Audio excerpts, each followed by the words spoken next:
Welcome back, friends, to the shop. So I've got a very interesting tool to share with you today. This is a very old tool that would have been used. I guess it would have been the old-fashioned version of a bench grinder, the electric bench grinder that we have. I enjoy these old tools, and actually this was sent to me by one of my subscribers. I enjoy these old tools to kind of see what it was like back in the old day and if they're still a viable option today. When I'm looking at stuff, I'm always kind of on the mind of what have I had to get by or to provide for my family in a situation where we lost electricity for extended period of times or maybe indefinitely. Who knows what could happen. It's a good idea to kind of have some of these things around and try them out and at least have an understanding of how they work. So, another interesting, well, let's get into it. Let's take a look at it close up, and then we'll see if we can use this to sharpen an axe. Some of this old stuff, we got to remember that not everything was good, right? And I mean, just like today, where there's a lot of gimmicky things out there, I would imagine that was the case back in the day too. There's always someone coming up with something to try to make a buck on, but maybe it was viable. I mean, I find it really hard to believe. I mean, for me, sharpening is always kind of a two-handed job. So to be able to run the crank and sharpen something at the same time, I don't know how well that's going to go. We are going to find out. But one thing, it's not turning very well. So I think it needs a little bit of lubrication. So let's take it apart. Not to mention, I like to see what stuff's inside. Let's see what's inside here. And it's pretty simple. It's very similar to what we had with that with the blacksmith forge. And I think the only reason it's not working very well is it just needs a little bit of lubricant. I don't think there's any reason to go any further than that. Just to look at it quickly, of course, we have a gear reduction there, so it's going to turn pretty quickly. It's beautiful made. It even kind of looks like a spade there. I'm not sure how you're supposed to mount that to a bench. Maybe you just clamp it. That's probably what we'll do. It's in good shape. We got two stones on there. And they're in reasonably good shape. We got a small one on the inside, then a little bit bigger one on the outside. And this is kind of interesting, how this is held, how they make tension with this. Of course, these stones are very fragile, right? If you tried to like tighten a bolt down against it, it would crack it. So what they've done here is they basically have a kind of like a clock spring in there that as you tighten this nut right here, it puts more pressure on the face of this stone, and because you can move them, right? You can see there's a little bit of friction right there, but not much. So you're not going to be able to put a lot of power into it, but it is hand crank. So I'll tighten that up a little bit. But let's put some lubricant on there and then see what we can accomplish. As for the best lube to put on this, I thought initially a little bit of grease, but grease is so heavy that it's going to cause more resistance. And since this is a human-powered tool, we don't want a lot of resistance. So I'm going to use this kind of a thinner, more of a kind of a penetrating lube in there. And probably too. I always put too much on there, but that is going to help that thing go. Tiny little machine screws on there. This looks pretty old. I'll bet this is over 100 years old. I'll bet it wasn't even used hardly ever. Either that or someone has put a new stone on it. But just from the looks of it, you've got the wood handle on there like we had with so many of the older tools that it probably was purchased, and probably who knows how many men's hands have went through. Interesting story. One thing, the ability to sharpen tools and weapons of war back in the day was a big deal. Your blacksmith back in the day was a prominent man in the community. Very sought after skills, very important, probably not unlike a surgeon or a really good doctor today, because that's where tools came from. And if you go back to there's stories in the Old Testament about when the children of Israel were in subjection to the Philistines. The Philistines, what they did to control the children of Israel was to kill or imprison all their blacksmiths and take away their ability to make tools and to sharpen tools.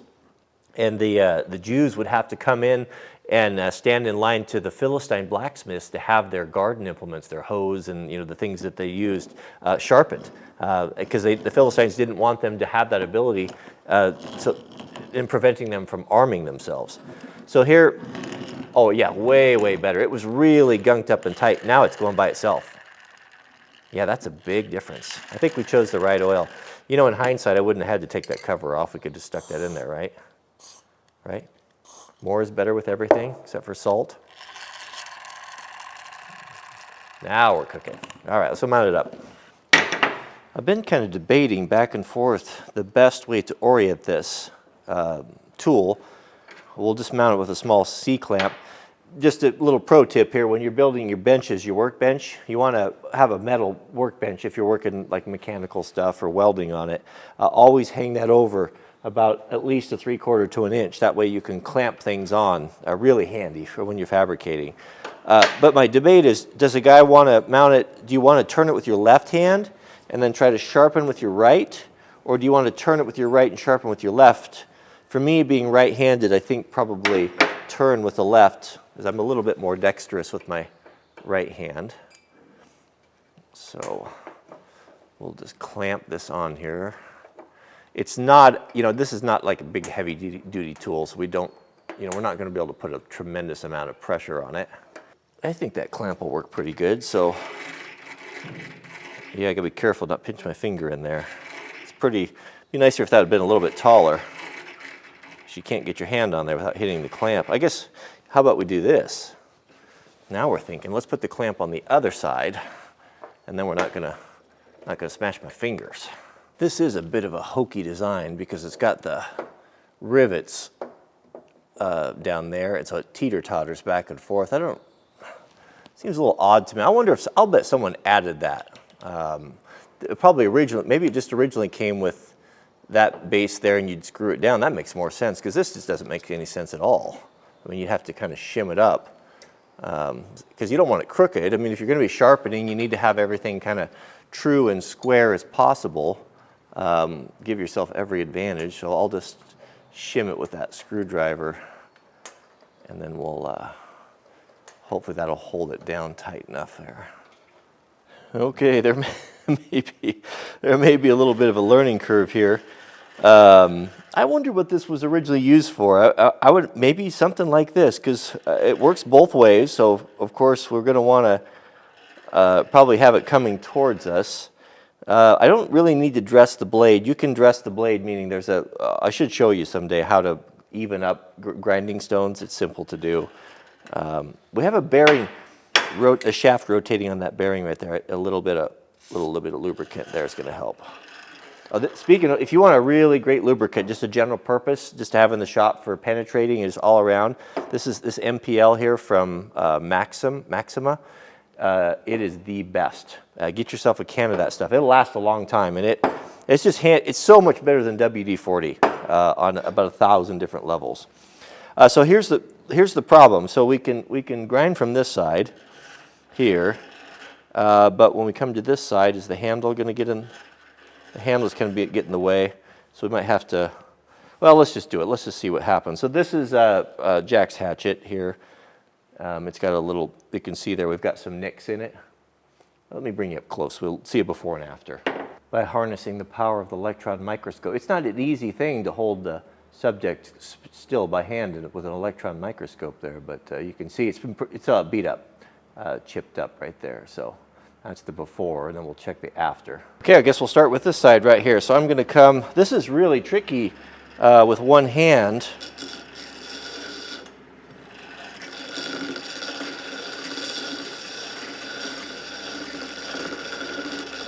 Maybe when you did it, you had your buddy turning the handle for you, but I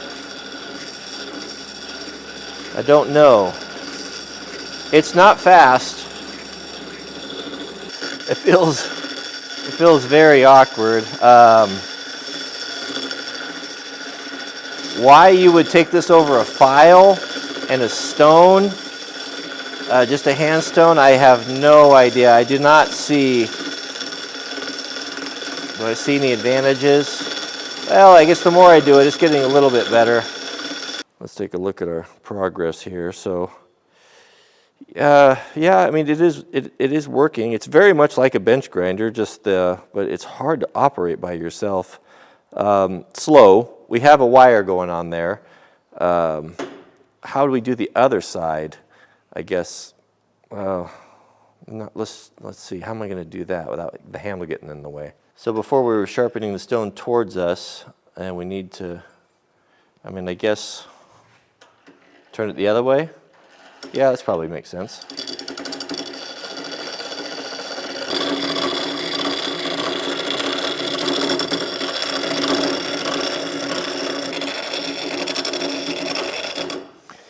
Well, it's it's actually working really good. It's difficult to use a little bit, but it just a matter of time. The stone's not going to last very long. I don't know if you can see this, but it's really wearing the stone down.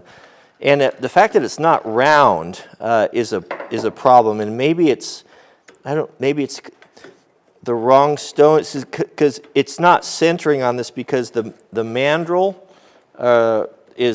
the stone doesn't fit tight on there and it flops around. So as you put pressure on it, it goes pushes it down, and then it's kind of more like egg shaped.